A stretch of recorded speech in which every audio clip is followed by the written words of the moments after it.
isso aí, pessoal. Estamos começando mais um programa Peripatéticos aqui pela Rádio Cantareira FM 87.5 e também pela Estilo Web Rádio. Eu sou Rafael Norberto e vou com vocês na próxima hora, trazendo sempre o melhor do pensamento filosófico, reflexões e discussões. E você pode entrar em contato pelo WhatsApp institucional da Rádio Cantareira, o 11 3921 7586, ou pelo e-mail radiocantareira@gmail.com, ou ainda diretamente comigo pelo e-mail rafaelnorberto@hotmail.com.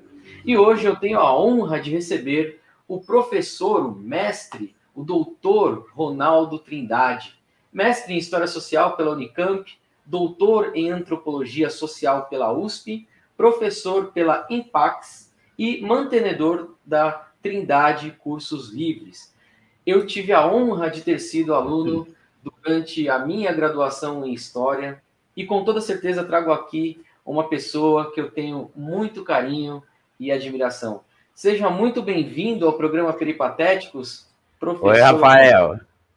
Primeiro dizer que eu adorei o nome do programa. Quero agradecer pelo convite. Quero também falar da minha felicidade em revê-lo, né? Eu vi aí, né? A gente estava conversando aqui pouco antes de entrar, né? Eu vi o Rafael desde entrar calouro, né? Até ir se tornando um professor, um intelectual, né? É muito bom para a gente que é professor, né? Entrar em contato com os ex-alunos, ver os rumos que eles trilharam, tá bom? E agradeço pelo convite, estar aqui, dizer que é sempre um lema que eu tenho comigo, né? A um aluno eu não nego nada. Então, sempre que meus alunos me chamam para fazer qualquer coisa, eu estou disponível, né? E principalmente agora, nesse momento, né, que a gente precisa, todo mundo manter um pouco de sanidade, né? Pensar de uma maneira mais, enfim, né, mais objetiva, mais funcional. É isso aí, vamos conversar. É isso aí, professor, e eu que agradeço, a honra realmente é toda minha. E nesse momento em que cada um fala uma língua, né, e que o Brasil parece uma torre de Babel piorada, né, a gente precisa realmente ouvir aqueles que têm muito a dizer, né? Então, queria dizer que eu conheço o professor Ronaldo, o trabalho dele, sei que aqui ele falará coisas que você não vai ver em qualquer lugar. E de antemão, professor, eu gostaria de salientar que eu não estou à altura desse encontro, né? E, portanto, todas as vezes que se for necessário me situar no espaço e no tempo, eu peço que, como muitas vezes você fez em sala de aula, que continue fazendo, porque será uma honra. Certa vez, Boas disse, né? Estou entrando aí no campo da antropologia, o comportamento de um indivíduo é determinado não por sua afiliação racial, mas pelo caráter de sua ancestralidade e seu ambiente cultural. Partindo desse princípio, como você identifica politicamente o brasileiro hoje? Essa reflexão já é possível ser feita pela antropologia moderna? Olha só, Rafael, você já começou bem pesado, eu gosto assim. O pensamento social brasileiro, né, desde do seu período mais embrionário, ele sempre tentou, né, responder a essa pergunta que você está me fazendo, né? O que é o Brasil, né? Como explicar o Brasil, né? A gente e essas formas de explicar o Brasil, elas foram sempre mudando de acordo com a mudança no contexto, né? A gente tem aí, por exemplo, quando a TV chegou ao final a escravidão, né?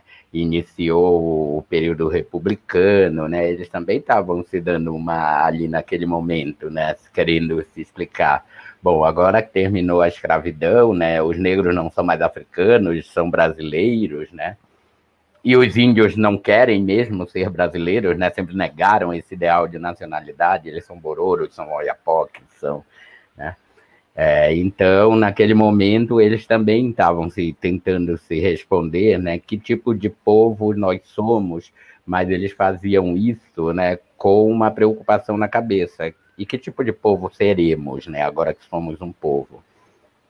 E o que prevaleceu nesse momento, né, só para reivindicar aí o início da sua fala, que foi o Boas, né, que aliás eu estou dando um curso sobre ele agora, nas minhas cestas antropológicas, naquele momento a solução que se teve, né, era pensar em sintonia, né, com o pensamento europeu mais sofisticado, que estava, né, enveredando pelas teorias eugenistas, pelo racismo biológico, né, enfim, pelas teorias raciais, que no seu limite, né, desaguaram no nazismo, né, desaguaram no colonialismo, na África, na Ásia, etc. Então, a raça... e aqui no Brasil, né, quando se fez nesse momento essa pergunta, né, como interpretar o Brasil, se sabia o que não se queria para o Brasil, não se queria um futuro, um passado, né, presente no futuro, né, devíamos nos afastar, né, do fantasma da escravidão, etc., de tudo que ela significava, e por isso, né, se buscou, né, imigrantes europeus de olhos claros para branquear a população, né?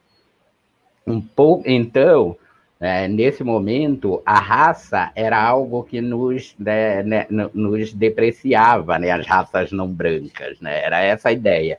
Precisamos branquear, né, para nos parecermos mais com os europeus. Com o Gilberto Freire, que faz talvez a leitura mais bem, né, o projeto de interpretação do Brasil mais bem elaborado, né, que é o Casagrande Senzala, que, aliás, Gilberto Freire foi aluno de mestrado do Boas, lá na Colômbia, em Nova York, né? E na contramão, né, seguindo o que o Boas tinha feito lá nos Estados Unidos, né, que é desnaturalizar, né, essa ideia evolucionista de raça, o Boas diz, olha, você nunca vai poder comparar, né, as diferentes sociedades, né, os diferentes modos de vida por meio da ideia de raça, né? O modo de vida e o entendimento, né, e a criatividade de um povo, ela só é explicada a partir da sua história particular. E aqui o Gilberto Freire se propôs a fazer isso, né? Então, por meio da construção histórica dele, do Casagrande Senzala, né, ele vai negar essa ideia de que a raça é o que nos deprecia, né, as raças não brancas, e ele vai dizer muito pelo contrário, né? Nós somos uma civilização totalmente tributária dessas misturas de raça, né? Tudo bem que nessa mistura que ele vê, que é tributária, mas o protagonismo é sempre do branco português, né? E tudo bem também, né, que ele viu a senzala de dentro da Casa Grande, né? Algumas pessoas... mas para mim isso não invalida o trabalho dele, porque para mim é a primeira explicação cultural consistente da história do Brasil. E que chega a um resultado. Ele diz, nós somos um povo mestiço, a mestiçagem é a nossa marca maior, né? Bom, depois nós tivemos outras tentativas de explicar o Brasil, né, como as do Roberto da Mata, né, que escreveu o Carnaval, Malandros e Heróis, né, que escreveu A Casa e a Rua, né, e o Roberto da Mata, ele leu o Brasil através, né, dos seus grandes rituais, né, o carnaval, né, o futebol, o jeitinho brasileiro, né. Então, todas essas pessoas, né, elas estão em busca, né, de um ethos para explicar, né, digamos assim, para responder essa pergunta que você me fez, o que explica o Brasil.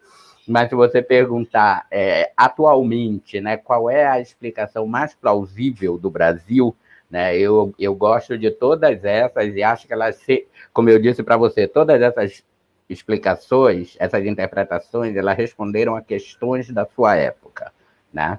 E eu acho que a explicação sobre o Brasil que melhor explica, para mim, a época que nós estamos vivendo é a do Gessé de Souza, é a da Elite do Atraso, que ele faz uma longa análise da sociedade brasileira, né, e ver, o Sérgio Buarque já havia falado isso de alguma forma, né, que a burguesia nacional, aqui nós não passamos por uma revolução burguesa, então a burguesia nacional, ela nunca quis desenvolver o Brasil, a burguesia nacional, ela sempre atuou com capital internacional, a burguesia nacional, diferente das outras burguesias liberais, ela operou contra nós, né? E eu acho que o livro do Gessé de Souza, né, os historiadores eles olham meio com o pé atrás, né, para esses trabalhos de longa duração, mas ele consegue fazer, né, uma análise do Brasil a partir, né, dessa ideia, né, de que o Brasil ele foi sempre, né, governado por uma elite do atraso, né? Uma elite que ela sempre foi diferente das outras elites, né? Das burguesias modernas europeias, né? Vamos combinar, né? Eu sou socialista, mas o Marx fez uma belíssima descrição da burguesia, talvez a mais bela descrição já feita, né? Ele diz que foi a única, até quando ele escreveu, né? Ele disse que era a única classe revolucionária, de fato, né? Que promoveu uma revolução da sociedade, na maneira de pensar, né? Nas estruturas políticas, etc. A burguesia brasileira não passou por uma revolução, né? É uma elite mesquinha, né? É uma elite que eu já usei essa metáfora, um grande amigo meu que morreu, ele usava também, né? Que a elite brasileira, se ela tiver que dar uma lasquinha do bolo, né? Para as classes menos favorecidas, ela se sente ofendida e prefere jogar o bolo fora, né? Então, eu gosto de todas as explicações, né, antropológicas sobre o Brasil, né? E, claro, quando a gente diz, né, uma interpretação sobre o Brasil, a gente está falando de forma heurística, a gente está usando um tipo ideal. Um país do tamanho do Brasil, com tantas diferenças internas, sociais, culturais, né, que o atravessam, é impossível de ser lido de uma maneira só, né? E todo olhar, ele é um recorte. Esse recorte, ele não está na realidade. Esse recorte, ele é nosso. É a gente que cria esse recorte. Então, dentro desse recorte, eu acho que quem melhor explica o Brasil, né? Hoje, a explicação que a gente mais precisa hoje do Brasil, ela é a do Gessé de Souza. A gente tem que entender que é um modelo histórico de longa duração, né, e que não tem funcionado, ou melhor, tem funcionado para uma parcela muito pequena, né, mas que não é de interesse da nação. A elite brasileira, diferente das outras elites, ela trama contra o nosso desenvolvimento. Muito bom, né? Então, é como se fosse uma elite europeia que fez ali as revoluções burguesas e que lá elas eram revolucionárias. E aqui, na verdade, e lá o liberalismo existe, né? Aqui, por exemplo, a pessoa, quando você diz que você é liberal, né, na Europa, por exemplo, você vai ver as nações europeias, elas legalizaram o aborto muito cedo, muitas delas descriminalizaram as drogas. Sabe por quê? Porque eles levam a sério a ideia do liberalismo. Aqui no Brasil, eles só pegaram a ideia do mercado, liberalismo só para o mercado, né? Mas é um liberalismo que ele atua em pautas morais, ou seja, isso é um arremedo da ideia de liberalismo, né? Ela não combina. Inclusive, eles se acham, aqui no Brasil, eles se acham no direito de criticar o coração do liberalismo, né? Eles, por exemplo, aqui no Brasil, o povo diz, né, que alguns americanos não entendem o liberalismo. Eles que fundaram a ideia de liberalismo, né? Perfeito. E com muito custo a gente consegue manter ali uma CLT, né? Bom, o Brasil, desde seus primórdios... E não consegue mais, né? Que já está aí quase chegando ao seu fim, mais. né? E o Brasil, desde os primórdios, ele sofre com problemas políticos, sociais, econômicos, de ordem ética e moral, conforme já falamos. E, no entanto, a partir de 2018, com a conturbada polarização política, né? Então, prisão do Lula, facada do Adélio, a concretização da vitória de Jair Bolsonaro, em seguida, uma pandemia global, né, com o Covid-19. a desigualdade no Brasil, claramente, ela fica ainda mais exposta, né?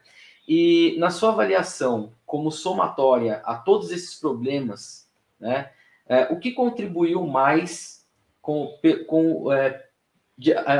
para o fracasso no combate da pandemia à Covid-19 aqui no Brasil?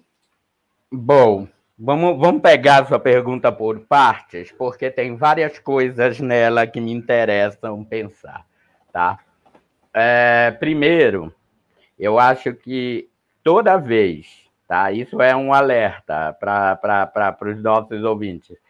Toda vez que você vê a imprensa oficial, ela unida em torno de algumas expressões, você desconfia dessas expressões como um construto ideológico, né? Que de acordo com vários filósofos e filósofas, né, da atualidade, não é um discurso que classifica uma situação, é um discurso que funda a classificação que ela diz nomear, tá? Então, vamos pensar assim, toda vez que você ouvir a palavra polarização, tá? A palavra polarização, ela não está na sociedade. A palavra polarização, ela está na boca dos meios de comunicação. E nós bem sabemos a quem servem os grandes meios de comunicação no Brasil. Nós sabemos que a imprensa toda brasileira, isso é uma abominação no mundo inteiro, acha isso abominável. Toda a mídia brasileira está na mão de umas 5 ou 6 famílias, né? E é por isso que ela tem tanta influência. Assim. Então, por exemplo, e eu adoro ficar mostrando as contradições que eles mesmos criam, né? Por exemplo, 2020, o discurso era o PT acabou. A menos de um ano depois, é o da polarização. Aí você fica sem entender. Mas como assim? O partido acabou ano passado? Agora ele está polarizando, quer dizer... Ou seja, são construções ideológicas, né? Quando você vê ideias assim, por exemplo, Folha de São Paulo, JB, o Globo, o Estadão, todos dizendo assim, o risco PT, o risco Lula, o mercado. Desde quando o mercado tem boca para falar por si, né? O que a gente tem que entender é que esses meios de comunicação, eles são, na verdade, funcionários da Fiesp, funcionários do agronegócio brasileiro, que não têm interesse em democratizar, né, a produção, não tem interesse em democratizar. Agora, aí uma outra coisa, né, o risco PT. Vamos pensar no que é o risco PT, né? Não sei que é professor de história. Nunca os empresários faturaram tanto na história do Brasil como na era Lula, né? O Lula, ele era um bom negociante, então ele conseguiu fazer ser bom para o povo, e foi muito melhor ainda para o agronegócio, foi muito melhor ainda para os empresários. Mas, né, as pessoas sentiram a diferença na vida delas. Sabe por que esse mesmo mercado agora não quer o Lula? E, portanto, a Folha não quer.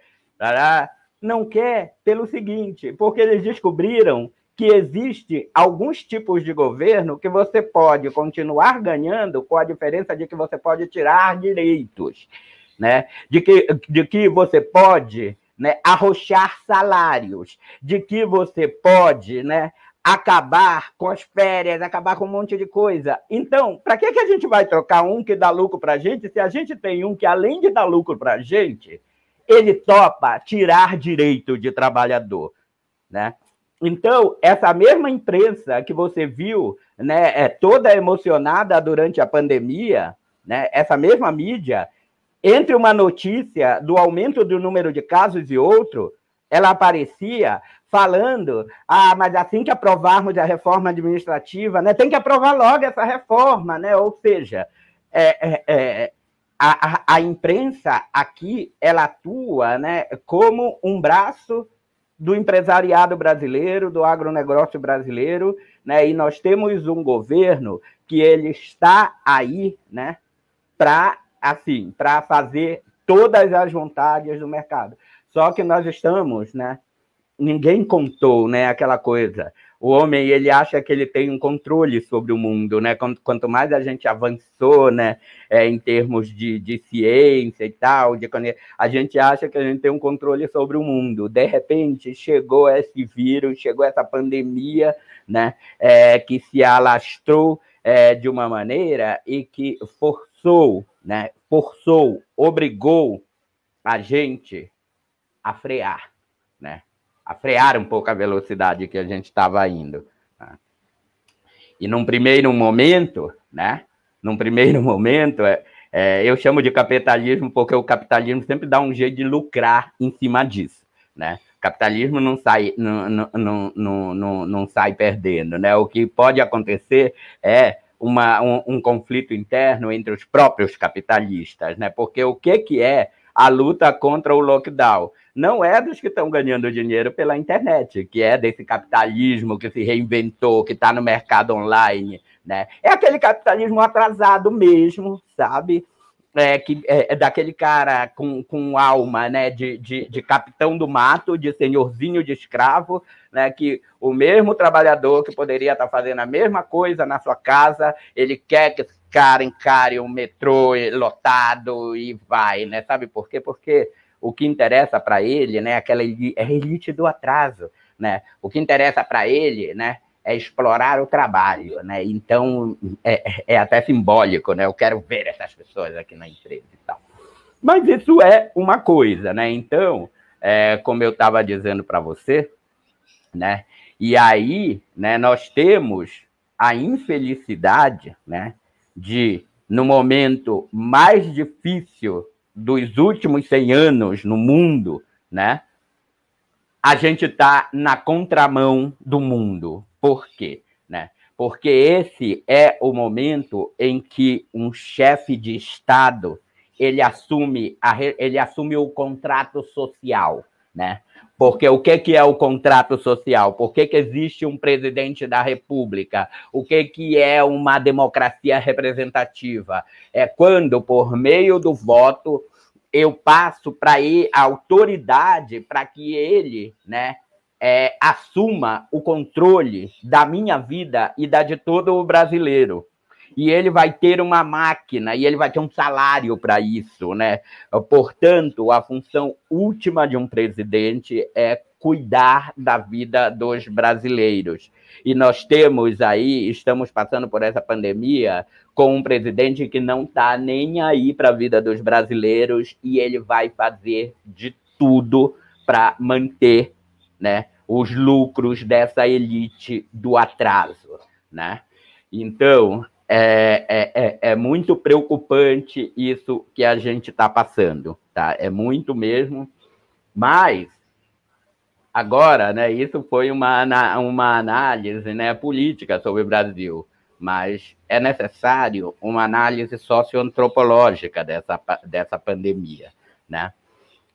Tem uma série de coisas, né, que vieram à tona, uma série de questões, né, que são questões que nos atravessam no dia a dia, mas que na pandemia elas ganharam outros tons, né? Como, por exemplo, o Brasil é uma sociedade machista, o Brasil é uma sociedade racista, o Brasil é uma sociedade classista, o Brasil é uma sociedade transfóbica, o Brasil é uma sociedade LGBTfóbica em geral, né? O Brasil é um país, né, em que é mentira que a vida é o bem máximo, né?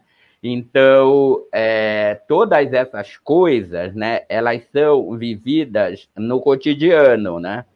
Como, por exemplo, a gente não sabe como é que está vivendo, né? Por exemplo, as mulheres prostitutas, as travestis que se prostituem nas calçadas, né? Ou então as mulheres negras da periferia, né? Que geralmente criam os filhos sozinhas, né?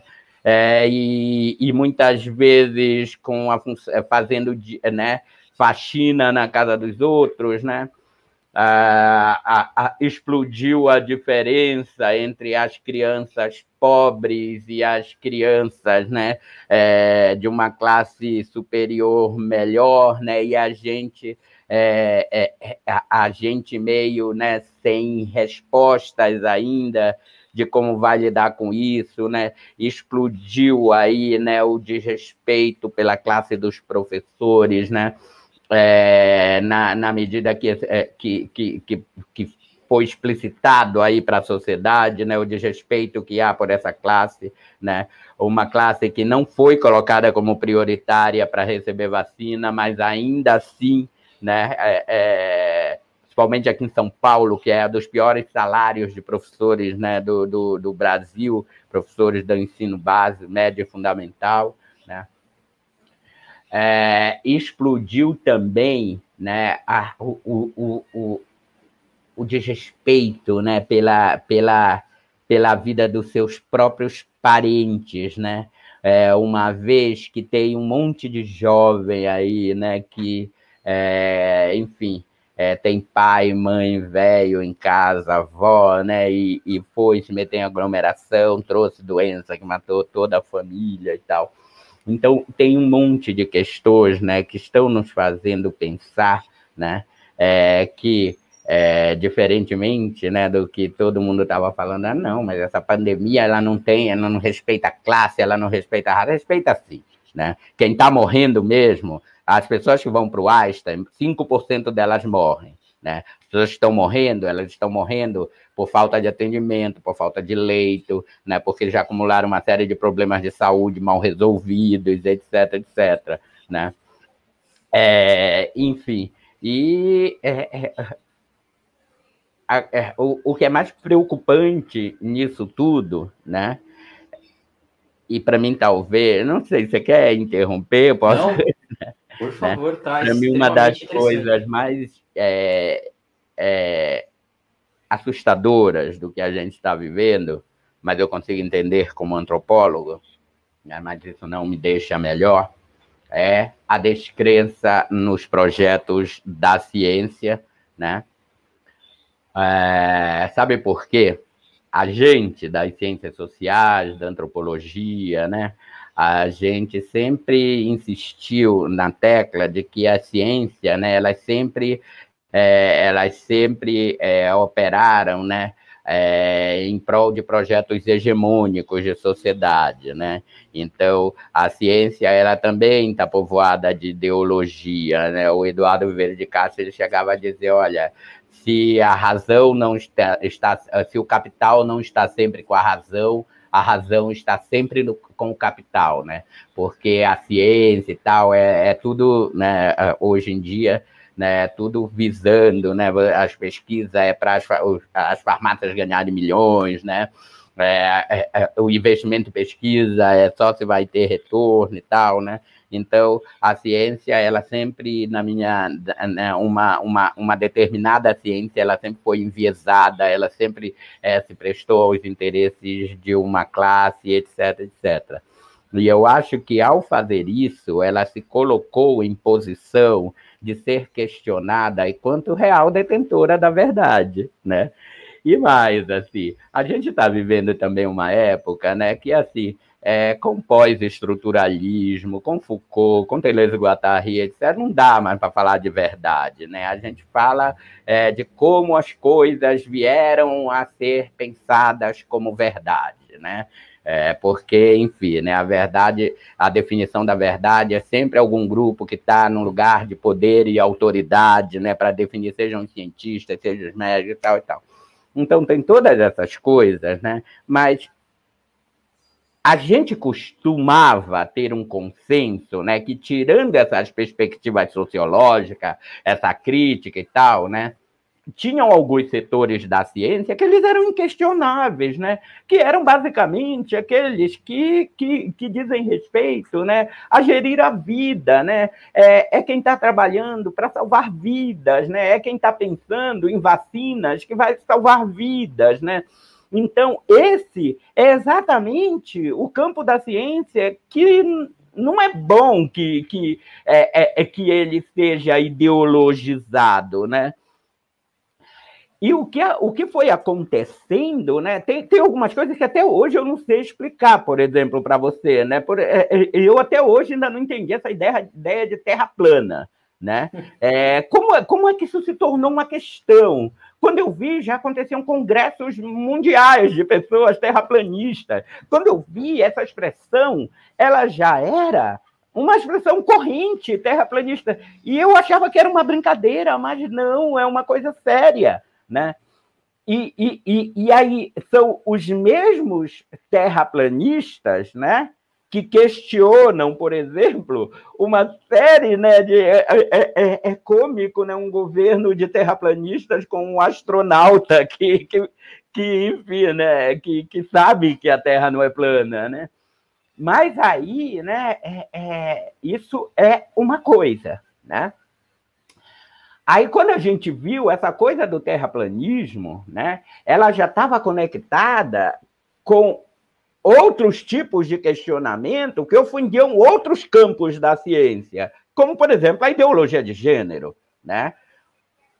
Os pesquisadores das ciências humanas, da filosofia, das ciências sociais, elas tentaram mostrar que o gênero é uma ideologia, né? É através das relações de gênero que as mulheres são subalternizadas, são oprimidas, são violentadas e tal. Então, o gênero né, era a ideologia, e era uma ideologia, né, que as organizações feministas, LGBTs, passaram a combater, né? Então, sem ter um mínimo entendimento do teor dessa discussão, se criou uma expressão chamada ideologia de gênero, né? Que, se ela fosse usada para denunciar o gênero como ideologia, né? Ou seja, uma ideologia que oprime as mulheres e tal, mas eles, sem entender do que estavam falando, né, começaram a elaborar um discurso de que a gente estava querendo destruir a ordem natural das coisas, né? É como se ela estivesse dizendo, não, o gênero é natural, né? Mas o que eles querem dizer é que não é natural. Eles não entenderam o que a gente estava falando. E assim como os terraplanistas desrespeitam o conhecimento dos físicos, dos geógrafos, né? Assim como os antivacina desrespeitam, né, o conhecimento dos médicos, dos cientistas, etc., né, o conhecimento das ciências humanas foi absolutamente refutado, descartado. Então, a gente tem um grupo de pessoas, né, isso que é o mais assustador, que parece que abriu uma cratera da Idade Média, elas saíram lá de dentro e entraram dentro de um mundo moderno, né? Não que eu fique feliz com o mundo moderno, mas qual é o problema disso, né? O problema disso é, né, que isso não está sendo pensado pelas pessoas que falam sobre isso.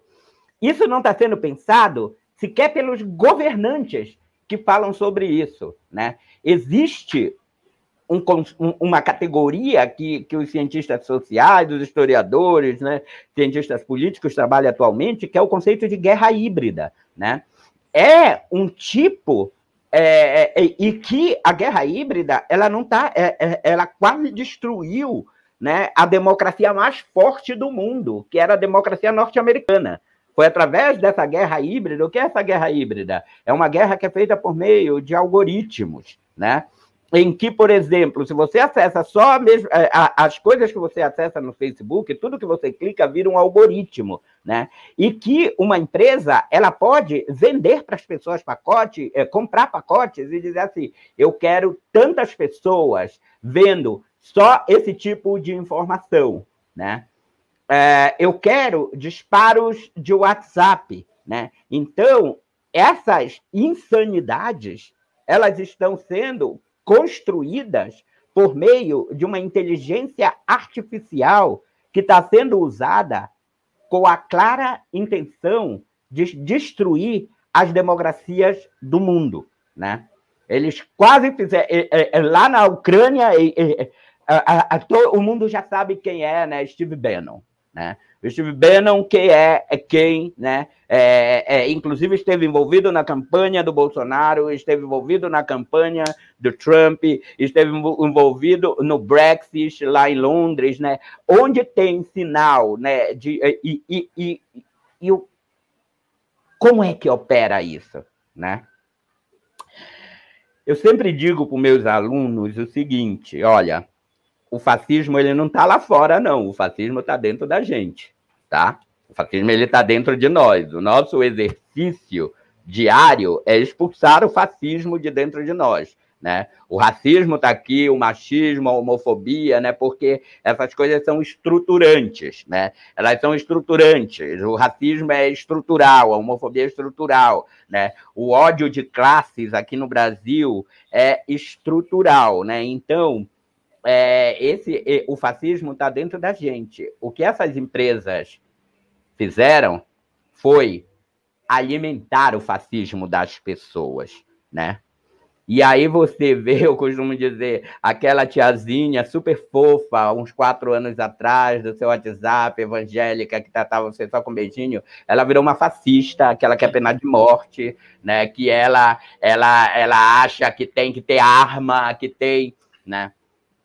Eu não estou querendo desculpar as pessoas, né, pelo que elas fazem. Eu acho que, como eu disse, eu acho que o fascismo estava dentro delas em algum momento, né? Elas se deixaram levar por isso, né? E aí, a partir do momento que você manipula o ódio das pessoas, né? O Hitler já mostrou para gente o que isso acontece, né? O que você manipula, né? Aí você começa a criar inimigos, né? Por exemplo, né?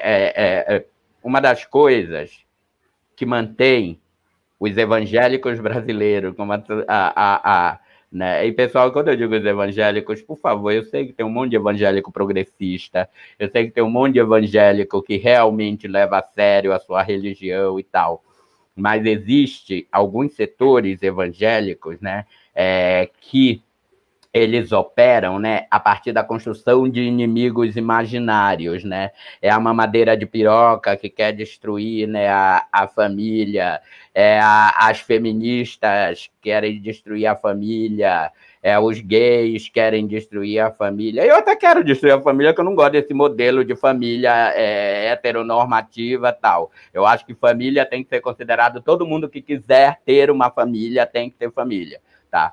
Se alguém me perguntar, você é contra a família heteronormativa e tal, eu digo, não sou contra. O que eu sou contra é que elas queiram ser o único modelo de família disponível, né? Então, no meio de tudo isso, né, que a gente está vivendo, a gente viu, né, coisas que estavam acontecendo que era inexplicável, né? E essas coisas que estavam acontecendo que eram inexplicáveis, né? Por exemplo, daquelas pessoas, né, fazendo, por exemplo, um adesivo simulando um estupro de uma mulher, da presidente Dilma. E isso, se você fosse ver, né, a família de bem estava andando com aquele adesivo no carro e tal, né? E se divertindo com isso, ou seja, a banalização do mal, como diria Hannah Arendt, né? O problema, Norberto, é que isso tudo aconteceu junto. A gente teve, né, as manifestações de 2013 que começaram espontâneas e foram canalizadas para atender os interesses das elites, né, aí brasileira, dessa elite do atraso, né, instrumentalizada pelos meios de comunicação, né, que passaram a dar o tom, né, que eles queriam, eles impuseram a narrativa que quiseram, né, e naquela narrativa que nasceu como uma insatisfação geral, virou uma insatisfação contra o governo que eles queriam derrubar, né? E aí a gente viu aquele espetáculo grotesco, né, de ser transmitido, né, em cadeia nacional, né? E eu ainda tive a infelicidade de eu estava trabalhando, organizando uma pesquisa lá na Paulista e com um telão, daí eu vendo tudo, eu vendo assim, pessoas elogiarem torturadores, né, etc., e as outras pessoas aplaudindo, né? Então, eu costumo dizer que vai ser muito difícil para os historiadores explicarem isso, gente. Vai ser muito difícil para os historiadores explicarem isso no futuro, né? E aí, para mim, o que está acontecendo agora com o negacionismo, etc., etc., para mim, ainda está na coisa da guerra híbrida. Para mim, essa coisa ainda está funcionando via grupos de WhatsApp, via suas postagens, né? Bom, as pessoas têm que saber, né? Todo mundo ama a rede social, né? Eu trabalho via rede social, né? Divulgando as minhas coisas e tal, né? As redes sociais, elas estão destruindo as democracias, né? As redes sociais, elas estão disseminando fascismo, porque o fascismo ele é molecular, ele se dissemina muito facilmente, né? E as pessoas, né? E eu tenho medo do que pode estar por trás disso, eu tenho medo que haja um projeto necropolítico mesmo, de que tanto por cento da população mesmo tem que morrer, não tem espaço para todo mundo, não vai ter alimento para todo mundo, não vai, enfim, né? A gente sempre fica com medo, né, do que está por trás, né, dessa guerra híbrida, porque talvez, né, destruir as democracias seja só um primeiro passo, né? A gente não sabe o que vem depois. Se eles conseguem, né, através de muito esforço, né, dominar e impor essa ignorância, né, que a gente tem visto, né? Então, quando se domina, né, a sociedade e se impõe o que deve ser feito, né? Então, até coisa meio contraditória. Você chegou a falar aí de família, de religião, né? Eu não consigo, por exemplo, eu sou ateu, mas quando a gente estuda a Bíblia, quando a gente estuda as religiões de uma forma até antropológica, como diz ali o próprio Feuerbach, né? Religião, ela é antropologia. Eu não consigo ver a dinâmica entre o evangélico ou o cristão que defende armas, que defende tortura. Algo errado não está certo ali. É aquele negócio do cara que vai defender torturador e ele é cristão. Ou seja, a Bíblia, ela é um livro de difícil interpretação, né? E aí o protestantismo veio, falou para você, você pode ler e interpretar na sua casa, só que esqueceu de falar para as pessoas que elas precisam estudar também, né? Que elas precisam saber o que de fato está inserido dentro dessa que também tem uma coisa que é muito difícil aí, né? Que por exemplo, era o que eu ia falar, esses pastores, né, que eles negociam os votos dos seus fiéis com os políticos, né? Ou, por exemplo, uma das coisas que mantém o Bolsonaro muito seguro de um segundo turno é o fato de que as igrejas evangélicas, que ele faz todas as concessões possíveis, são todas fechadas com eles, né?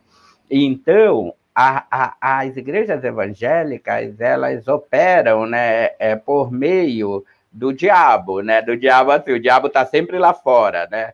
O diabo está...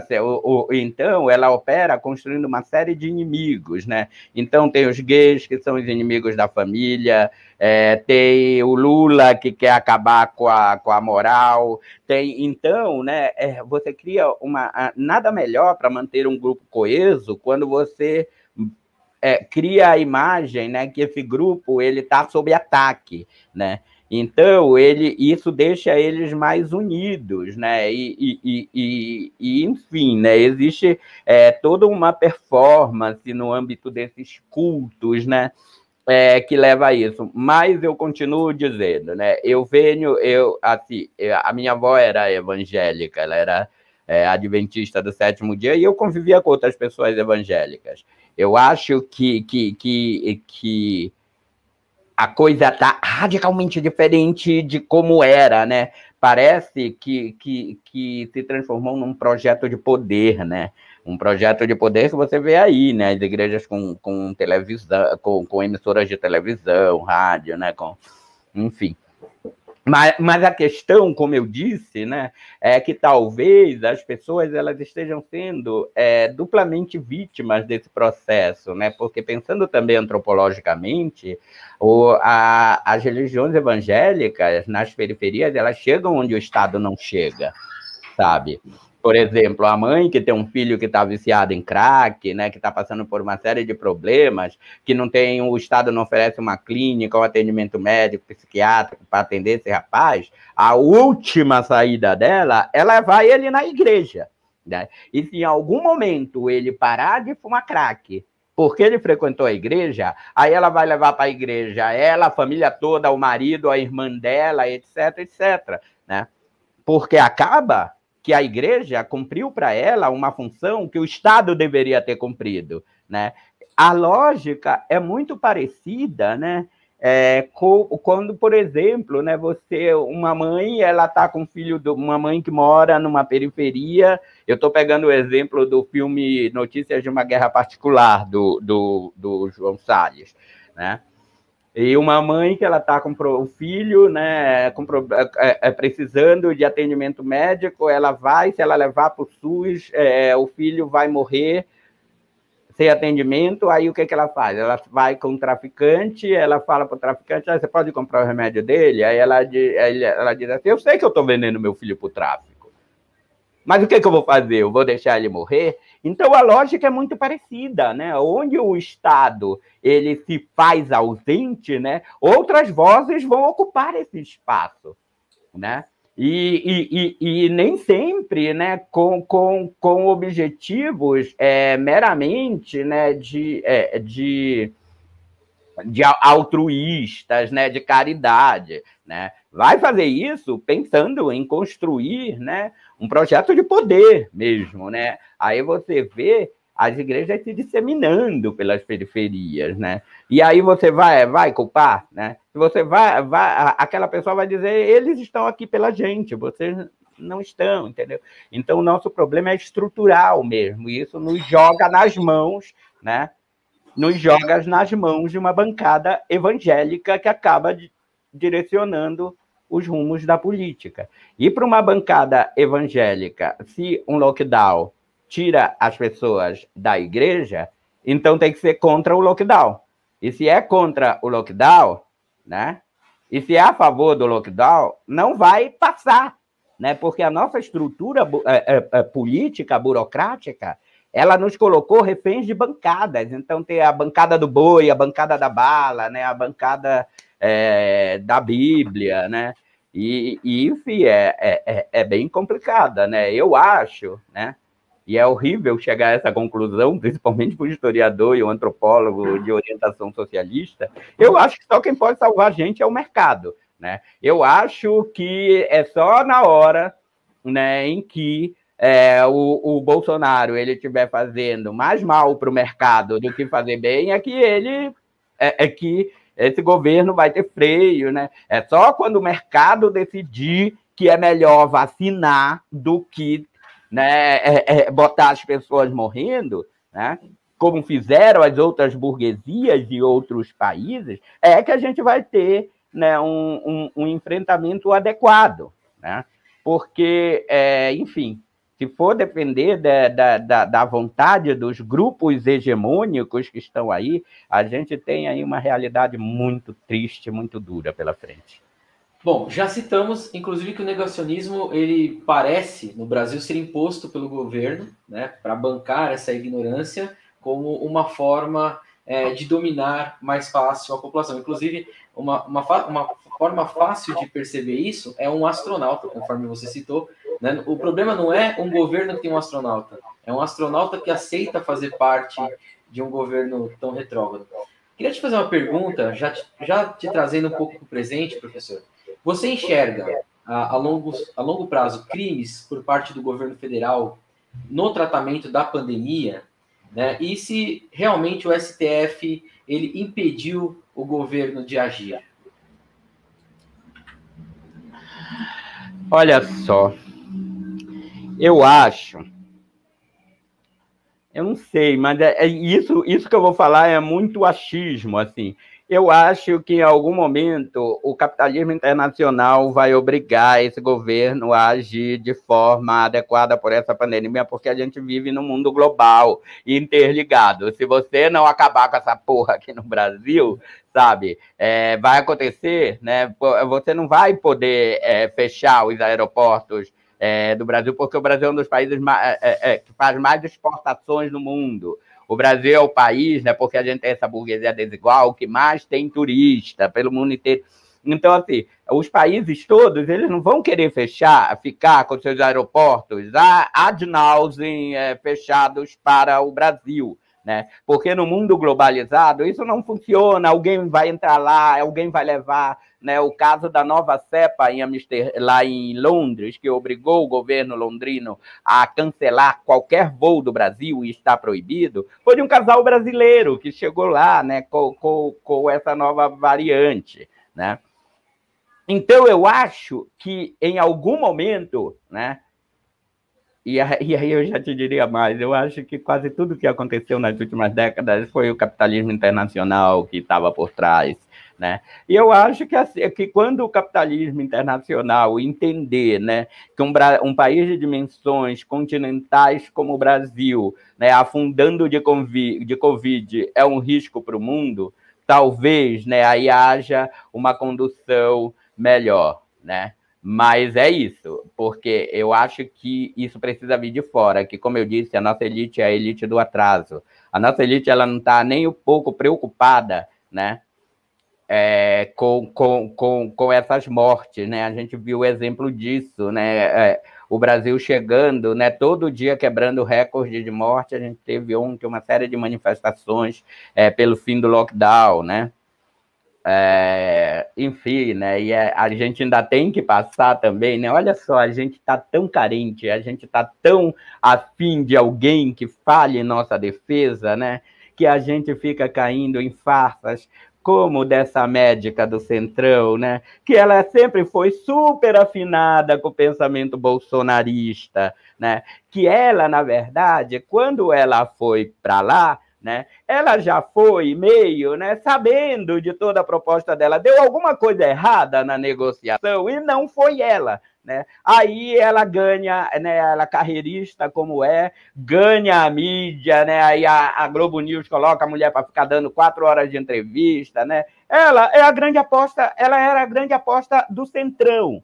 Foi uma negociação mal feita entre Bolsonaro e Centrão, né, que fez com que essa mulher, né, não entrasse, e aí ela sai, para não perder a viagem, né, ela sai como uma grande heroína que não quis sacrificar, tal.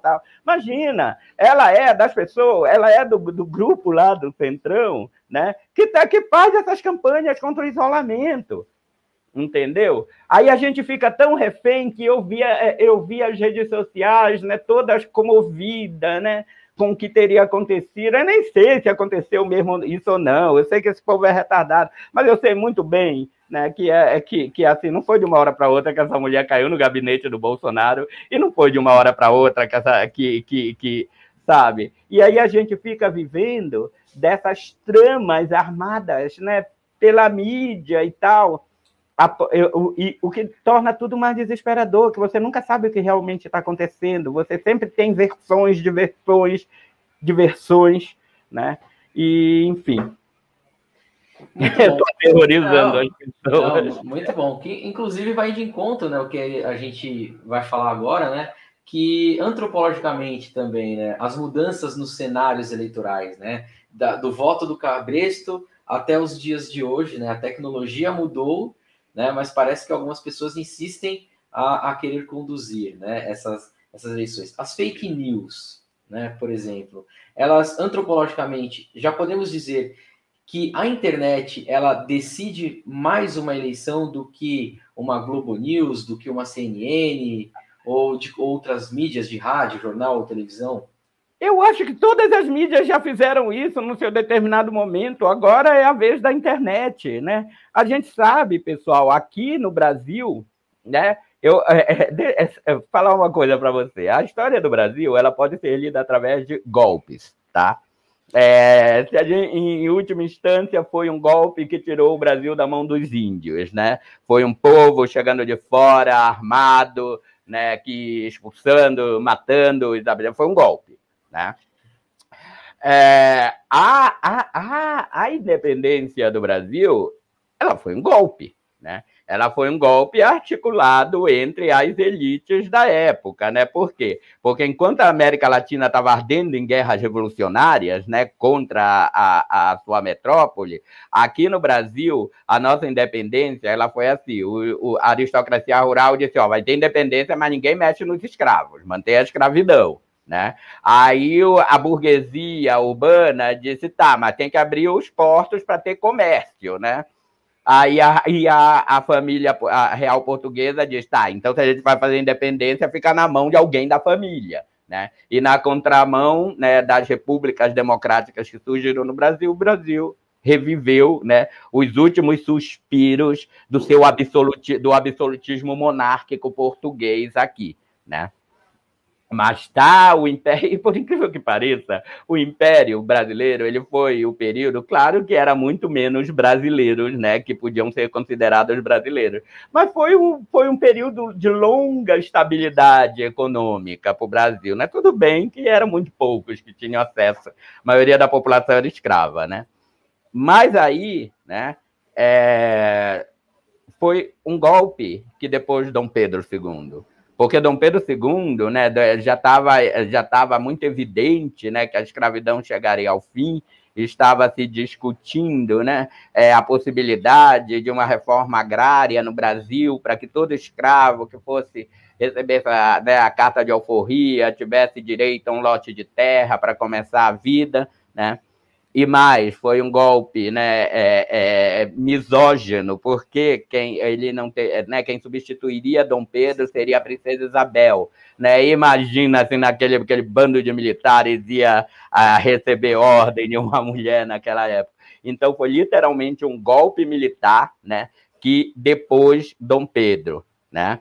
E aí inicia a Primeira República, até que um golpe, né, que foi, né, o Estado Novo, ele, né, instaura a ditadura varguista, né? Aí depois nós tivemos um curtíssimo período de democracia, né, ali entre o final dos anos 40 e, né, meados da década de 40, né? Aí a imprensa brasileira começa a articular um golpe. Aí os golpes já começam a ter mais a cara dos nossos golpes, né? A imprensa brasileira, porque o Getúlio Vargas, né, ele estava querendo fortalecer a indústria brasileira, né? Fez a Companhia Siderúrgica Nacional e tal, né? Para quê? Para fortalecer a indústria de base aqui, a elite do atraso, né? Que tinha negócios com os Estados Unidos, né, que era melhor ficar comprando os produtos dele, né, em vez de ter uma indústria de base, né? Essa elite, orientada pelos Estados Unidos, começou a cavar o golpe do Getúlio, né? Só que saiu errado aquele incidente da Rua Toneleiro, né, que era para simular que o Getúlio tinha mandado matar alguém para, né, para insuflar a população contra o Getúlio. É assim que a mídia causa golpes, né, insuflando a população. E aí depois, né, Getúlio passa na frente de todos eles, né, quando eles já tinham jogado toda a opinião pública dele, vai dar um tiro na boca e recupera passa a perna em todo mundo e recupera a opinião pública. O golpe que aconteceu em 64 era para ter acontecido naquele momento. Como Getúlio foi esperto, esse golpe foi adiado só um pouco mais, tá? E aconteceu em 64. E durou até 80 e pouco. Então, nós vivemos só um pouquinho de democracia e já tivemos um outro golpe em 2016. Se tem uma coisa que é constante na nossa história, são os golpes. Se é uma coisa constante na nossa história, é o apoio das elites aos golpes. Se é uma coisa constante na história do Brasil, é a imprensa servindo, né, como instrumento ideológico para os golpes. Foi assim, é assim ainda hoje, né? Então, assim, por exemplo, na época, quem fez isso ativamente foi a Folha de São Paulo, foi o Estado, foi a Veja, foi a Globo, né? Agora que a gente tem internet, eles continuam fazendo isso, só que agora nós temos muito mais gente trabalhando aí na empresa dos golpes, né? O Dom Pedro II, inclusive, ele entra com um golpe e sai com outro, né? O golpe da maioridade, depois o outro golpe. Depois nós temos os vices, né, que também são perigosos na nossa história, Floriano Peixoto, né, Temer, né, e por aí vai. Então a gente tem que sempre Agora a coisa fica... Desculpa, continua. Não, por favor, pode. Agora a coisa fica ainda mais complicada quando você pensa quem foi que receberam os golpes ao longo do século XX. Foram os governos de esquerda. E os golpes, eles têm... Gente, o golpe de 2016, a tradição família e propriedade, essa aberração que ainda tem um prédio aqui em Higienópolis, eles ainda tinham guardadas as mesmas faixas que eles usaram para depor o João Goulart, né? O Brasil não vai virar uma Cuba e não sei o quê. A pauta moral é a mesma da marcha da família com Deus, que foram aquelas beatas, né? Fundamentalistas que foram para a rua pedir golpe, né? Então, a gente vê aí, né, que os mesmos discursos, eles continuam fazendo efeito sobre outra roupagem, né? Eu sempre falo de uma amiga minha, que é a Denise, que é uma amiga, ela é diretora lá do Instituto Federal de São Paulo. Ela disse que uma vez ela estava numa fila e tinha uma mulher muito nervosa dizendo que ela ia votar, ela não ia votar no Haddad porque os comunistas iam tomar a casa dela. Aí a Denise perguntou, mas a senhora mora onde? Eu moro na casa do meu filho e tal. A casa é sua? Não, não tenho casa. A casa dele não é alugada. A Denise disse, qual é a casa que o comunismo vai tirar de você? Chega a ser absurdo, né? E aí, então, se você fala para ela, olha, quem tira a sua casa é o banco, não é o comunismo, aí a coisa, sabe? Mas não adianta, não adianta. Isso está exposto no imaginário, né? Até uma pergunta que eu acabei pulando aqui por causa do tempo, mas eu acho que ela é importante. Por que no imaginário brasileiro, uma pessoa pobre que não tem propriedade, ela se vê como alguém de direita? Eu sei a resposta, mas é tão bonito ouvir você falando que eu prefiro que você nos traga essa ideia. Eu acho sinceramente, né, que um país com baixíssimo, né? A educação no Brasil ela é muito deficitária, né? A gente tem uma distribuição muito desigual dos bens culturais, né? Dos acessos à ciência e tecnologia, né? Aqui no Brasil imperou, né? Desde o Fernando Henrique Cardoso, esse modelo neoliberal de educação, né? Eu me lembro que a Eunice Durran, que era a secretária de Educação do Fernando Henrique, né? Ela foi minha professora no departamento de antropologia, né? E eu já vi ela dizendo a educação pública, ela não é o ensino superior público, ele não tem que ser para todos. Ele tem que ser para uma elite pensante e tal. A gente tem que ter, né, universidades que vão formar gente para o mercado de trabalho e tal, né? Então, é claro que a Eunice Durran, ela nem de longe, né, porque ela era uma antropóloga, pensadora, ela tinha uma perspectiva neoliberal de educação, né, porque ela achava que tinha que disseminar em universidades particulares e tal, né. Mas, enfim, né? E foi exatamente essa estrutura que o governo Lula aproveitou quando ele trouxe, né, os planos de financiamento para que, né, famílias pobres, pessoas pobres possam entrar na universidade, né, e tal. Enfim, né? E também, como o Lula ele tinha também essa noção, né, de que a educação é uma tecnologia muito poderosa, né? Então, se você quiser minimamente deixar as pessoas menos reféns, né, desses falsos ídolos, né, dessas mentiras que às vezes são tão frágeis, né? é isso, é investir em educação, é disseminar cultura para as pessoas, né, é dar acesso para que as pessoas adentrem, né, os espaços de produção de conhecimento, né, enfim, é inserir essas pessoas, né, dentro de universos de relação, né, em que elas não sejam presas tão fáceis, né, desses discursos mal intencionados, né, e tal. Mas agora, tirando isso, né, eu acho que o brasileiro tem uma síndrome de Estocolmo que é impressionante, né? Aqui, por exemplo, né, no Brasil, você pode estar sofrendo e continuar, né, apaixonado pelo seu sequestrador, né? Porque a ideia do pobre de direita, né? O pobre de direita é a síndrome de Estocolmo, né? Porque, assim, se você tem um rico de direita, né? Aquilo está completamente adequado. A direita, ela privilegia, né? Ela garante os privilégios dele. Agora, um pobre que ele, né, tem essa adoração pela direita, e ele sabe, toda vez que entra no supermercado, né? Eu vi aquele criminoso do Guedes falando, né? Até tirando sarro com a cara da população, dizendo que quando ele entra no supermercado, as pessoas agradecem ele, né? Então, assim, como é que alguém pode acreditar nisso se você entra diariamente no supermercado? E como explicar que tem alguém que acredite nisso, né? Porque tem, né? Então, é isso, né?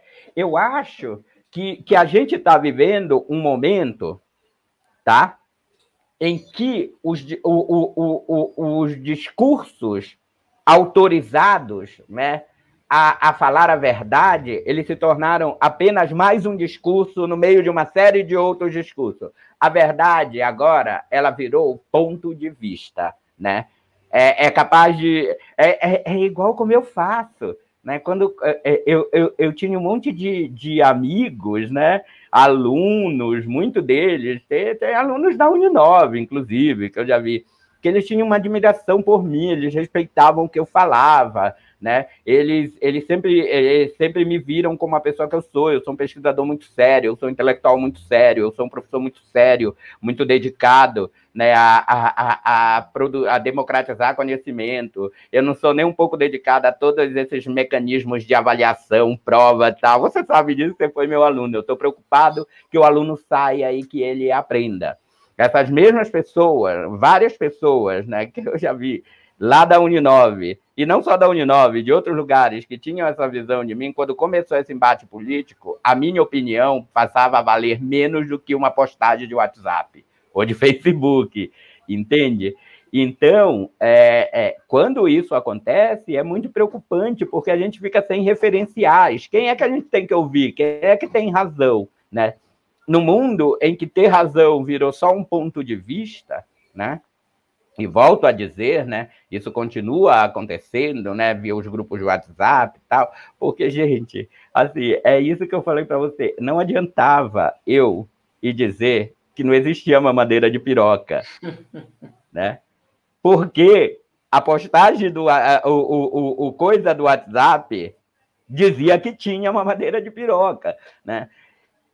E para alguém, né, enfim, né, você me conhece, eu estudei a minha vida toda, eu nunca parei de estudar, né? Aí você vê a sua opinião valendo menos do que uma postagem de Facebook, né, do que um influencer de YouTube, né? Aí é preocupante, né? Porque a gente corre o risco de virar um barco à deriva, né? De não ter ninguém para nos orientar, porque, enfim, tudo virou político, tudo virou uma disputa de futebol, tudo virou, né, de que lado você está, né? E aí, e mais, né? E incentivado pela mídia, né? Como eu falei para você, né? Ano passado, o PT acabou, menos de um ano depois, polarização, mercado vê polarização, né? Então, assim, como é que você vai falar? Né? Como é que você vai discutir? isso com as pessoas. Que bom que você me chamou aqui na rádio, eu estou falando isso, estou levando a minha opinião aí para as pessoas, né? Mas é isso, quem vai assistir esse programa, e quem vai se afinar, são pessoas que se afinam com você, com a sua postura, com dos seus amigos, né? E talvez elas vão assistir, porque alguém, né, que vai assistir como um hater, né, vai dizer que eu falei um monte de bobagem, que não sei o que, não sei o que eu sou comunista e que não sei o que, né?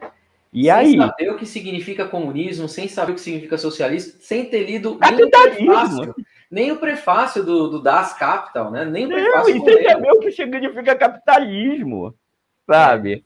É tipo a classe média. A classe média, ela não entendeu o que é capitalismo, né? Se ela tivesse, como você disse, lido Marx, né? O Marx já diria, né? Tem uma divisão básica. O capitalista detém os meios de produção, o proletário vende sua força de trabalho.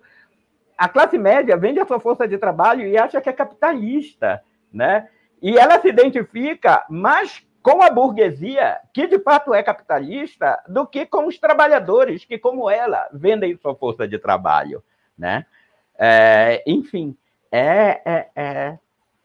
Você sabe qual é uma prática muito boa que eu costumo fazer, né? Desde quando eu comecei a fazer essas entrevistas, conversar com algumas pessoas, evidente as críticas acontecem.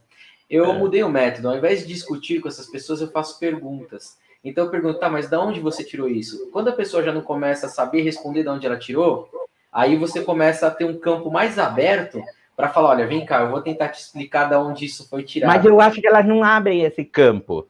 Porque quando elas ficam sem resposta para a sua pergunta, ela vai acionar os velhos discursos. Comunista, você não sei o quê, você quer destruir a família, você quer fazer não sei o quê. Então, elas não estão dispostas a chegar nesse lugar das perguntas, entendeu? Eu acho que, enfim, né? Assim como aconteceu essa pandemia, a gente nunca sabe o que vai ser o amanhã. Né? Pode acontecer uma coisa que vai mudar tudo. Felizmente, o historiador não vê futuro, né? A gente lê o passado.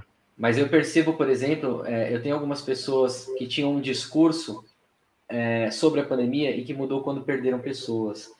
Então, isso é uma coisa muito pesada. Não, mas eu acho que essa sua lógica, ela serve para tudo. Tem um monte de homofóbico que é homofóbico até ter um filho homofóbico, um filho gay, uma filha lésbica. Tem um monte de gente que é racista, né? Até, digamos assim, sei lá, né? O seu filho, a sua filha casou com um rapaz negro, você teve neto, se apaixonou pelo neto, aí você vai ver que aquele seu neto, ele, que você é apaixonado, ele vai viver no mundo racista. Aí você vai começar, por conta dessa proximidade, talvez construir, né, um ativismo antirracista, né? E assim, igual tem um dado muito interessante sobre isso que você falou. Por exemplo, tem pesquisas que apontam que a população alemã que viveu durante o nazismo só parece 30% dela, de fato, tinha algum contato com os judeus. Porque os judeus, eles são uma comunidade, vivem entre eles e tal, né? E também com os homossexuais, que também era uma comunidade que vivia entre eles, e também com os ciganos e tal. E era exatamente porque só 30% da população tinha contato com essas pessoas, né? Que 70% da população alemã apoiou o Holocausto. Né? Provavelmente, as que não apoiaram eram as que tinham contato. Né? Então, e quanto tempo... Desculpa. Pode falar. E quanto tempo a gente vai demorar para perceber, né, aqui no Brasil, que nós estamos caminhando para algo parecido? Vai ser só depois que a desgraça estiver feita mesmo? Eu acho que a desgraça está feita, né? Eu acho que 2.334 mortes diárias, a desgraça já está feita, tá? O que eu acho né, que é isso, a gente tem que se mobilizar. A gente tem que se mobilizar. E mobilizar no sentido, tem gente que diz, né? eu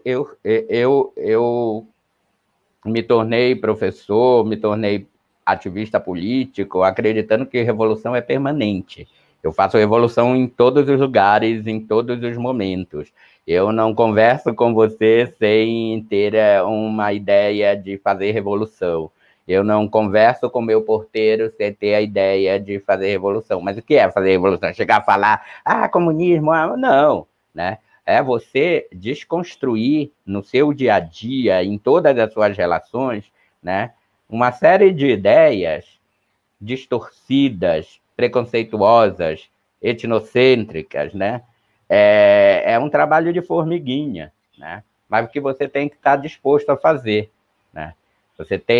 Eu acredito muito que é por meio do contágio que a gente vai atingir outras pessoas, do contágio, né, no sentido de entrar em contato com as outras pessoas, que a gente vai conseguir tocá-las, né?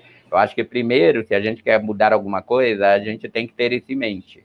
Não é uma coisa, eu vou para passeata tal dia, eu vou para carreata, eu vou fazer uma postagem. Não, a revolução é permanente, a gente tem que fazer revolução o tempo todo, e revolução não é necessariamente pegar em armas, né?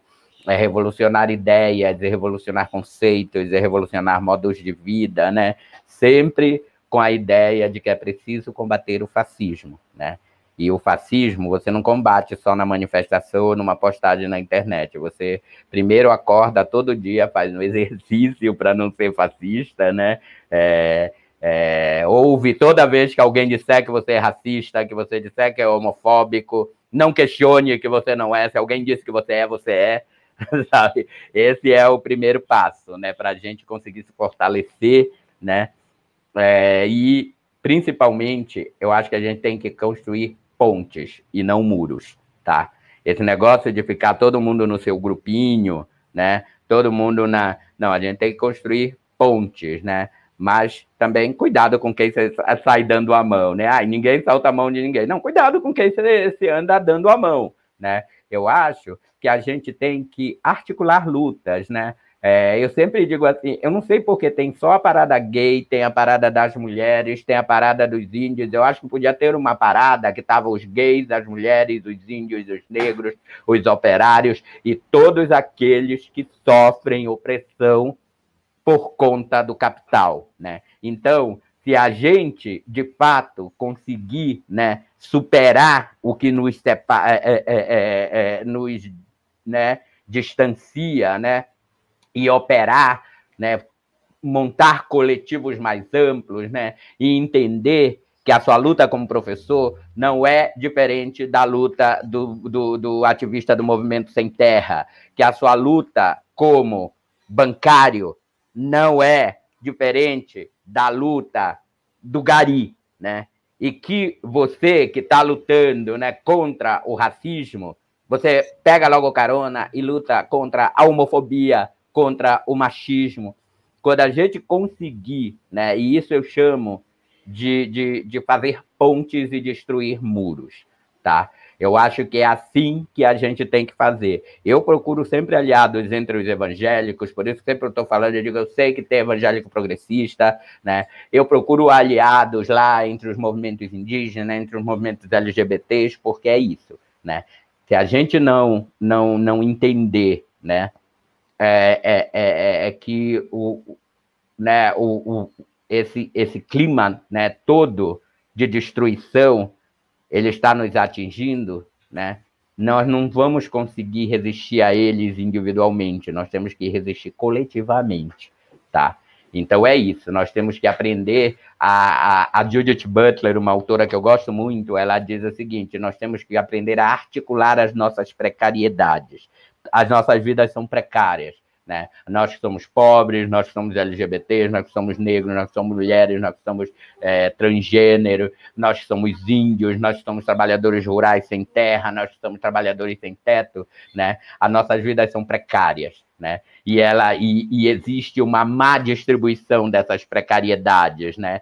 Todas as vidas são precárias, mas, né, algumas vidas são precárias com atendimento no Albert Einstein, né? Outras vidas são precárias para se deixarem morrer, né? Então é isso, a gente tem que entender que é por meio, né, de uma união, de uma articulação, né, de um respeito à causa do outro, né? Uma das coisas que eu concordo que as minhas amigas feministas elas falam muito, né? Que é, por exemplo, não pode ter o esquerdomacho, né? Não pode ter aquele cara, né? Que ele vai explicar para a mulher o que é feminismo. Não pode ter o branco que vai explicar para o negro o que é o racismo, né? Então, se você é homem, você tem que aprender com uma mulher o que é feminismo. Se você é branco, você tem que aprender com o negro o que é o racismo. Entendeu? É isso, é a minha ideia de sociedade, é o projeto que eu procuro disseminar. E é perfeito, vou até fazer um comentário aqui que recentemente a minha esposa ela é geógrafa também, né? E recentemente eu vi ela conversando com umas amigas e ela falou que ao longo do tempo ela conseguiu me condicionar, né?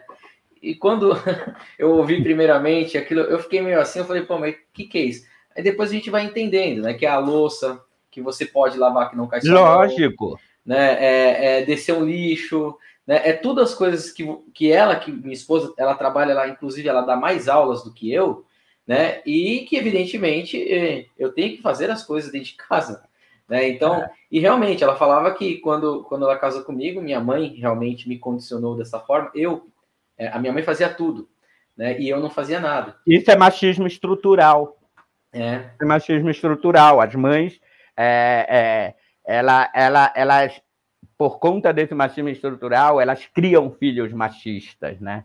Isso é terrível. Mas que bom que tem uma mulher como a sua que vai desconstruir você, né? Fui condicionado, e é uma coisa boa. E igual quando eu fico possesso, quando eu ouço alguma mulher dizendo, não, meu marido é super legal, ele ajuda com as crianças. Isso é machismo estrutural, porque ela não tem a noção de que ele não tem que ajudar com a criança. A criança é tarefa dele também. Quando diz que ajuda com a criança, parece que a criança é tarefa dela e ele deu uma ajuda. E o discurso que faz com que essa tarefa seja dela, né? E é isso, a esquerda tem que aprender a lidar com isso, né? O Marx, ele também não conseguiu historicizar o que as mulheres faziam da porta de casa para dentro, ou seja, da opressão que elas sofriam, que não era por salário, né? O Marx não conseguiu historicizar que os dois eram explorados na fábrica, mas quando chegava em casa, o homem sentava e esperava que a mulher fosse fazer a janta, ou seja, né? Se a gente não consegue historicizar, né, todas essas opressões, aí vai ficar difícil, né? Então tem que ter mulher igual a sua que bota para lavar louça mesmo. E o que eu percebo é que a gente aproveita melhor a vida, né? Então sobra mais tempo para ficar no sofá conversando, né? Não sobrecarrega, não fica tão cansada, né? Nem eu. Então acaba sendo é uma relação que tem a solidariedade como pano de fundo, né? Porque o homem que não consegue perceber, né? Por exemplo, a pandemia foi cruel com as mulheres. A pandemia foi muito cruel com as mulheres, porque mesmo que um casal tivesse em casa, né? Os dois fazendo home office, quando a criança chorava, o marido já olha para a mulher e ela tem que largar o que ela está fazendo e cuidar da criança. Ela tem que acordar um pouco antes, que ela tem que bater a roupa e fazer tudo. Então, assim, para as mulheres, a pandemia foi muito pior do que para os homens, né? A gente tem que levar isso em consideração. E assim como para os negros foi pior do que para os brancos, né? Está sendo pior, né? Assim como para as pessoas trans é pior do que para as pessoas cisgêneras, né? Ou seja, todos esses recortes sociológicos, eles todos se fizeram valer na pandemia, né? E todas essas questões passam ali na Globo, na CNN, como uma notinha curta, né? Bem curtinha, né? E etc. Bom, professor... para não dizer que não falei das flores. Exatamente, muito bom. Professor, eu estou caminhando aqui já para o finalzinho da nossa entrevista, mas queria fazer uma pergunta a nível de futuro. Eu sei que nós, historiadores, não somos muito bons com o futuro, né? Como diz a Lilian Schwartz, como cidadão eu torço, mas como historiador eu observo, né? E o que a gente observa é que, recentemente, nos Estados Unidos, nós tivemos uma tentativa frustrada de golpe ali pelo Donald Trump, através de suas redes de fake news e grupos formados pela internet que conspiraram ali e colocaram em risco, né, a democracia, mais uma vez, com a invasão ali do Capitólio. Por sorte, as instituições americanas elas são sólidas, né? E os Eles são parlamentares, bons de dar golpes nos outros, né? Eles se cuidam muito bem para que não tenha. inclusive eles na pandemia fizeram um golpe, tentaram fazer o golpe home office, né? Foi dentro de casa, né? Mas eles conseguiram ali manter o negócio, né? É. Você acha que o Brasil caminha para algo muito parecido em 2022, com a diferença de que nossas instituições elas não são sólidas? Deixa eu te falar uma coisa, Rafael. O que eu vou falar não é como historiador, mas também não é como senso comum, não, tá? Eu acho, né, que se a gente for fazer uma análise do contexto internacional, né, está tendo um recrudescimento da extrema-direita no mundo, tá? Isso tem a ver com os novos interesses, né, do liberalismo. Se você for pegar só para colocar uma análise, né? Os Estados Unidos, eles só permitem 4 gestões progressistas, né? Aí depois eles armam um golpe para retirar. Foi assim na Bolívia, foi assim no Brasil, foi assim na Nicarágua, né? Ele deixa assim, um governo progressista, né? Ficar, tá, não, mas já não tá, vamos fazer, né? Fizeram isso. Então, a gente sempre tem, né, que saber, né, que interesses estão alinhados. Os governos progressistas, eles existiram na América Latina em consonância com os governos progressistas norte-americanos, tá? Se você for ver, progressista não, né? Que não existe progressista norte-americano, né? Com os democratas americanos. Uma coisa que eu costumo dizer dos americanos, né? Aí que tem o Trump dizendo vamos invadir a todos. Aí não, Biden não, vamos invadir a todos, a todas e a todes, né? Que passa aquele verniz liberal, né? Mas a gente vê, o Obama nunca tirou as tropas do Oriente Médio, né? O Biden não vai tirar, a Hillary queria guerra, né? Então e tal. Mas esses governos democratas, né? Eles são mais abertos aos diálogos, né? E tal. Então, eu acho que a queda do Trump nos Estados Unidos, ela desembaralhou, ela embaralhou toda a política de novo, né? Por quê? Porque aí você já vê um efeito disso, né? Por exemplo, o golpe da Bolívia naufragou, né? Um partido de centro, né, levou as eleições. Você viu aqui na Argentina um partido de centro levando as eleições. Você viu centro-esquerda, né, na Argentina. Você viu no Chile, né, a onda, né, inflamada, progressista. A gente viu agora, né, no Paraguai, né, e tal. Então, eu acho, né, que a extrema-direita ela está perdendo espaço na geopolítica mundial. E eu acho que o Bolsonaro ele está totalmente isolado. E eu acho também que o efeito Lula, né? Porque a gente sabe, pessoal, outro daquelas ideias fictícias é a ideia do antipetismo, né? Que o PT não levou porque existe um antipetismo. Mas que porra de antipetismo é esse? Que para o PT não levar, precisaram prender o Lula, precisaram criar, né, dar todo o golpe, precisaram forjar uma facada falsa, precisaram fazer um monte de coisa para garantir esse antipetismo. Será que esse antipetismo, ele também era real? Ou é mais um daqueles casos que é um discurso que funda a realidade que diz descrever? É tipo assim, eu falo 1000 vezes que tem antipetismo, como está aparecendo, né, a Folha dizendo, mas o mercado não quer o PT, o mercado não quer o PT, o mercado não quer... Aí, algum momento, isso vai entranhar na população, né? Então, assim, precisaram fazer tudo isso para, digamos assim, o antipetismo prevalecer, né? Mas agora é um cenário que não vai ter como ter outra facada falsa, gente. Não vai ter, né? A gente sabe disso, né? Outra coisa, quem que você acha que negocia melhor com o empresário, Lula ou Bolsonaro? Bolsonaro não sabe nem falar, né? Quem negocia é o Guedes, mas a gente sabe que o Guedes também, né? Ele não negocia melhor que o Lula. A gente sabe que o Lula é um negociador, foi assim que o Lula surgiu na política. Então eu acho, né, que o Lula elegível, né, ele se afina com esse cenário de transformação que está acontecendo na América, no continente americano como um todo. Os personagens folclóricos da extrema-direita, assim como o Bolsonaro, eles são a grande minoria da América Latina na atualidade, tá? O Brasil é esse o maior representante aí da extrema-direita, porque é um país continental. Só que o Bolsonaro, né? E a gente sabe que é o capitalismo internacional que define os rumos da política.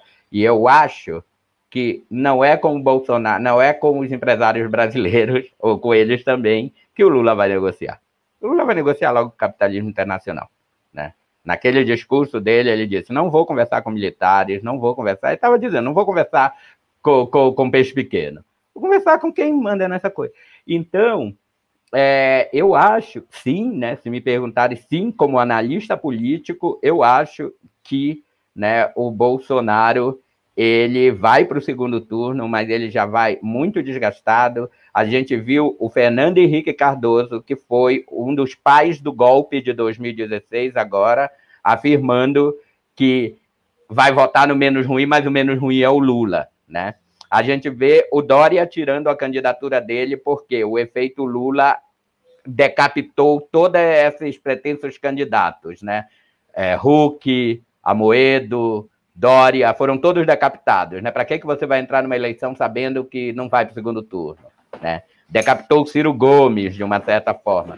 Então, eu acho, né, que a gente, né, mais do que ano passado, nas últimas eleições, né, onde aconteceu tudo aquilo, né, se criou a Lava Jato para prender o Lula, para tirar ele das eleições, né, enfim, se articulou, né, uma facada falsa para o Bolsonaro, desculpa, a facada foi falsa, todo mundo sabe, né, e então, né, se articulou tudo isso, e isso garantiu que o antipetismo vencesse. Que antipetismo foi esse que precisou que fizessem tudo isso, né?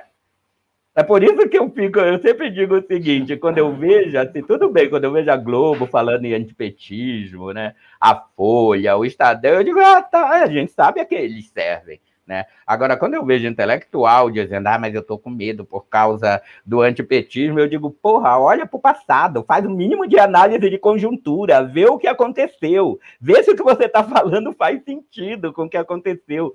Se tivesse antipetismo, não precisava de lava-jato, não precisava de facada, não precisava de golpe, não precisava da mídia entrar, né? Como o Bonner tem um vídeo que contabiliza quantas vezes o Bonner falou no nome do Lula, né? Não precisar, aí aparece, né, depois o Bonner dizendo, não, porque nós noticiamos, nós fazemos a cobertura, fez a cobertura da Vaza Jato, né? A Vaza Jato passava em todos os meios de comunicação menores, mas na Globo não passava, né? Ou seja, então, se precisou ter toda essa estrutura para garantir a eleição do Bolsonaro, isso é essa estrutura, né? Se sustenta. Então, o antipetismo é real ou é como a polarização, né? Ou é como a recuperação econômica, que foi outra expressão, né? Que em nome da recuperação econômica se fez tudo, se tirou direito, se acabou com a CLT, enfim, né? Se venderam a alma ao diabo, em nome disso, e todo mundo aceitava, porque a Globo aparecia e dizia, em nome da recuperação econômica do país, né? Recuperação, alguém parou para... Quanto é essa dívida? Quanto ficou do governo anterior e tal? Né? Não faz, né? Então, eu acho que essas coisas, elas não funcionam mais, tá? Eu acho que a cartada já foi dada, os cartuchos foram queimados, não vai surgir uma outra pessoa como o Moro para tirar o Lula das eleições, né? Não vai, não tem como, né? Então, eu acho, sinceramente, né, que para vocês que estão desiludidos por aí, né, com o que a imprensa está dizendo, o risco Lula, o risco PT, o antipetismo, não sei o quê, balela, apostem, façam campanha. A gente está muito mais perto do que nunca esteve de acabar com esse governo de morte, tá? Esse governo que promove uma gestão da morte, né? Então, a gente está... E mais, a gente teve um dia de discurso do Lula, a realidade social, política e econômica desse país ela foi virada do avesso. O Bolsonaro está em campanha desde 2018. O Lula, com um dia de campanha, conseguiu tudo isso, né? Então, apostem. Não acreditem nessa história de que o antipetismo, o medo... Isso é a gestão da morte, ela opera primeiro pela gestão do medo, tá? Ela quer produzir o medo. É por isso que se fala, né, no mercado como essa coisa. Olha, o mercado está com medo, entendeu? Então é isso. Eu acho, eu sou otimista e eu estou em campanha contra esse governo, né? Enfim, o meu lema em qualquer eleição que o Lula estiver concorrendo contra o Bolsonaro, eu vou votar no Lula. Em qualquer candidato que estiver concorrendo contra o Bolsonaro, se não estiver o Lula, eu vou votar nesse candidato, tá? Então é isso. Eu fiquei muito aliviado em ouvir, né, no seu discurso ali, que o Bolsonaro chega num segundo turno enfraquecidíssimo. Sim. Né? E eu torço para que isso aconteça, de fato.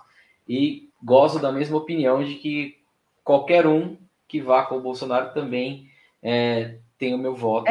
Como é que vai sustentar? Por exemplo, a gente sabe que a facada teve que acontecer porque ele caía 2 pontos a cada debate, né? E sem facada? E como é que vai justificar que não vai para o debate? Né? Então, assim, e se ele vai para o debate com o Lula? Você já pensou? Então, assim, eu tenho, sim, muita fé. Eu fico muito bravo quando eu vejo pessoas que estão pensando naquela coisa. Gente, é só pensar assim. Se a imprensa brasileira ela está te induzindo a alguma coisa, vai pelo outro lado. Vai pelo outro lado. Se ela está dizendo que tem antipetismo, vai pelo outro lado. Se ela está dizendo não que... sempre pelo outro lado, tá? A saída é sempre no caminho, né? Se você vê a imprensa brasileira defendendo, cilada, Vino. E a minha última pergunta e a pergunta do meu temor, né? Bolsonaro enfraquecido no segundo turno, sendo um capitão do exército, tem força para ganhar num tapetão e impor um golpe, um militarismo ou alguma coisa? Olha, eu acho o seguinte, é preocupante porque nem na ditadura militar o Brasil tinha mais militares infiltrados na máquina pública. Nem na ditadura militar. A Dilma falou isso, como é que vai devolver esses militares agora todos para o quartel? Mas eu sempre também, né, achei uma coisa, os militares, eles são a cadela do mercado. Conquista o mercado, eles calam a boca dos militares, né? Os militares existem para manter, desde a Revolução Francesa, os militares existem para manter a propriedade privada intacta, né? Então, eles são só a cadela do mercado. Então, o que a gente tem que fazer, e eu acho que é o que o Lula sabe fazer muito bem, é negociar com esse maldito desse mercado, né? E é isso. A partir do momento que isso está decidido, né, os militares, eles são isso. Eles são a cadela do Estado, né? Então, o Bolsonaro, ele acha que ele está jogando com isso, né? E, inclusive, ele já tomou medidas impopulares com o mercado para fortalecer, né, os militares, porque ele vai apostar a força disso. Mas, se o mercado não quiser, não tem militar, não tem Bolsonaro, não tem ninguém, entendeu? E é isso. Tem que negociar mesmo com esses caras. Tem que ir lá, o Lula tem que ir negociar com a Fiesp mesmo, com o agronegócio. E o Lula, ele chega com estatística, ele já chega lá com as planilhas, olha como o mercado lucrou comigo, olha como o agronegócio. Fala aí, quanto vocês lucraram com o Bolsonaro? O que eles lucraram com o Bolsonaro foi só retirada de direitos. Foi isso. eles pararam de pagar direitos de trabalhadores, né? O trabalhador não podia mais processar, não tem mais direitos, né? Mas, tirando isso, né, olha só o que aconteceu, as grandes indústrias automobilísticas vazaram do Brasil, né? Você acha que isso é bom para o mercado? Né? Não é, né? Não é. Em algum momento eles vão ser convencidos disso. Eu sei que eles são idiotas, a burguesia brasileira é idiota, né? Elite do atraso. Mas em algum momento eles vão ser convencidos disso. Né? Muito interessante. Professor Ronaldo, eu poderia ficar aqui 4, 5 horas conversando. Com certeza terão outros convites para outros programas que nós temos aqui na emissora. Foi uma honra, né, conversar com você, uma satisfação pessoal produzir esse documento histórico, né, que talvez mais para frente muitas coisas se concretizem. Pela rede, isso aqui já a gente teve um papo muito gostoso aqui, mas principalmente foi um papo preocupado com o nosso país, né, preocupado com o rumo da população, né, e é isso. Exatamente. Uma pancada. Pode me convidar para os próximos. Com certeza, uma pancada de cultura a cada resposta, a cada posicionamento. Né? Mais uma vez, professor Ronaldo, mestre em História Social pela Unicamp, doutor em Antropologia Social pela USP, professor pela Impax, mantenedor da Trindade Cursos Livres.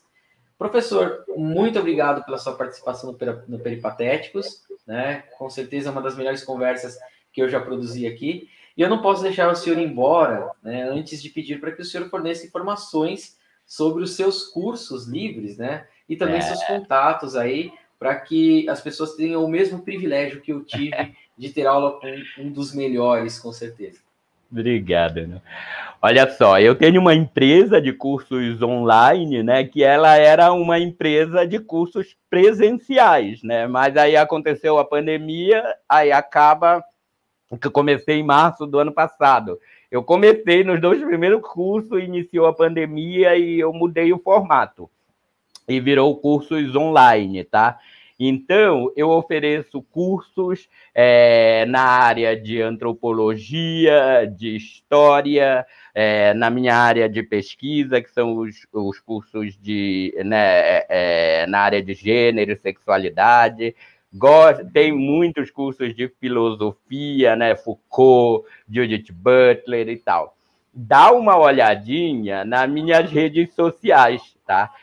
O Instagram é ROONY Trindade, tudo junto, é o Rony Trindade, no Instagram e no Facebook, Ronaldo Trindade, que eu estou sempre divulgando os meus cursos lá, tá bom? Todos os meus cursos têm certificado, eles normalmente cada um tem 6 horas de duração, né? São séries que são 4 encontros mensais sempre, e é isso, então, né? Bom, quem me conhece sabe que eu tenho muito amor pelo que faço. Quer aprender humanas, quer saber um pouco mais sobre antropologia, eu recomendo o curso do professor, com certeza eu tive aulas com ele, aí foi um grande prazer, minha formação, muito eu devo a este homem aí que está conversando, e desse privilégio dessa conversa. Professor, muito bom conversar com você de novo.